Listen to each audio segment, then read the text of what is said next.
to the Fantasy Source Baseball Podcast. My name is David A. Arnott, sitting here with Bill Bender, and today we are talking about catchers. Yep, absolutely, and it's the seventh deepest position, so there's not a whole lot to talk about, but there still are some pretty good options out there, and as we were saying before we got on here, it still starts with Joe Mauer. He's still our number one ranked catcher, though there certainly are some red flags going into next season. So why is he number one if as I saw, Target Field, the new ballpark in Minneapolis, or St. Paul, forget which one it's in, but the new ballpark for the Minnesota Twins, it seems to be suppressing offense. Mauer had the one season with massive home runs, but he hasn't really done it since or around that in any other season. Why is Mauer number one? Well, he's still the best bet to hit 300 out of every catcher on the board. And catcher is in a position, if you can get 20 homers, great. I'm willing to bet that he's going to hit more than one home run at home this season, which was the case last year in 68 games. And I still think he's just the best all-around player at the position, even though that there's some young talent out there chasing him. Okay, so we also have Buster Posey listed number 2, the National League Rookie of the Year. I'm well acquainted with him as a Giants fan. However, I am, again, I guess maybe I have to overcome my reservations about him, understanding that catcher is such a shallow position. Because, he did play something like 30, 40 games at first base last year, and something like only 80 or so games behind the plate as full-time catcher. If that gets up to about 130 games, I have to believe that that's going to have some kind of adverse effect on him because that's just conventional wisdom. How do you see his season playing out this year? Well, I think he's no doubt the second best catcher on the board. His numbers, again, he had great numbers last year, hit above 300, almost hit 20 home runs, and did that in less than a full season. The thing is, he plays at AT&T Park. The Giants' offense isn't that great, even though they did win a World Series. And, he didn't have necessarily big numbers at AT&T Park. So you look at all those things, and you look at the fact that owners are probably going to be chasing him in round 2, round 3.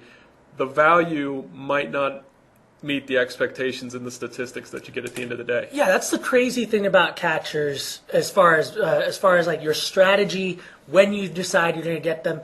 I liked how you said that owners are going to be chasing catchers. There is something to be said for getting a guy like Brian McCann or Victor Martinez, who I would think are the third and fourth guys on the list and are the boring but good guys. They're going to put up reasonable numbers, especially for a catcher. They're not going to embarrass you as a catcher at your catcher position, but they're hardly exciting. And if you're using your second or third round pick on those guys, as I did last year with Brian McCann, it's kind of like, okay, well, could I have gotten someone potentially dynamic and a first-round type pick if I searched for upside in that second round as opposed to playing it safe there?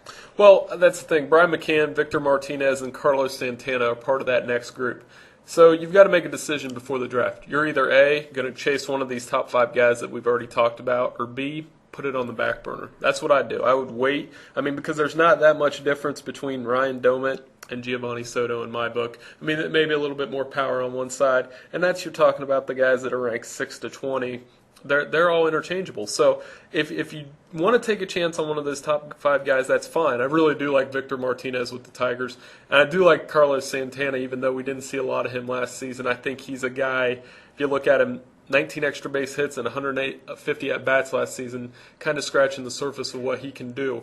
But if you can't get one of those guys, go the other way and just wait. So you're talking about how catchers 6 through 20. You use the word interchangeable. I don't think it's exactly quite interchangeable because there are some guys I'm much more willing to take a flyer on. For instance, Mike Napoli is going to be high on the list for a lot of people, especially if it comes out that he's going to be playing full-time in whatever position he may be playing, because that power potential's there. And I also love the idea of John Buck. If I'm going to be the last guy picking a catcher, he might be available there. He's got 20 home run potential, and he hit 280 last year. If he can repeat that, that's fantastic from your catcher position. But who do you see as being your high upside guys in that 6 to 20 group? Well, you like those two guys, and then I'm kind of on the other end. I like Matt Wieters, and not many people will. this guy was Buster Posey a year ago.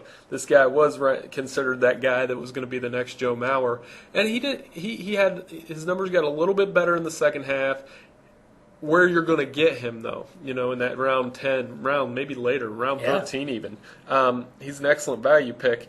And the other guy I like, even though is Russell Martin and we'll see as well, put that. He gets a fresh start with the Yankees. He's going to produce in Yankee Stadium, and he gets to play for Joe Girardi.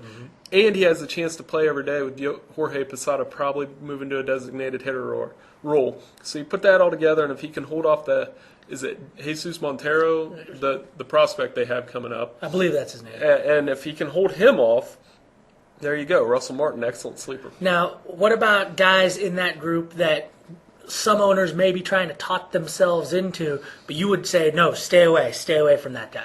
Well, I mean, Posada's one because you don't know how much he's going to play. He's going to play designated hitter. He's 39. And he's old. And, at some point the bottom's going to drop off there. And number 2 is Yadier Molina. He's always been kind of that guy you can wait on, get you a couple steals, get you good average, score a lot of runs. But his average dropped 31 points last season. His brother Jose had as many home runs, and Jose played much, much less, had 298 fewer at-bats. So Yadier Molina, that's the guy I'm staying away from. I mean, my guy, not Yadier Molina, Miguel Olivo. He's the guy that I know that he hits home runs in theory. He just swings, he hacks, and he got a sub 300 on base. But you're still hoping for those 15, 20 home runs. Safeco Field kills right-handed power hitters. He's my absolute, not even in a draft, not even to consider as a backup type guy. Well, and if you're going to wait and put it on the back burner, 20 homers is your magic number. You want a catcher that's going to get you 20 homers. You don't care how they get there. Mike Napoli, obviously, we talked about a guy that can get there. Soto, Buck, these are guys. You want to take catchers that can get you 20 home runs with the understanding that the average might not be there. All right, Bill, thanks for joining us. Thank you.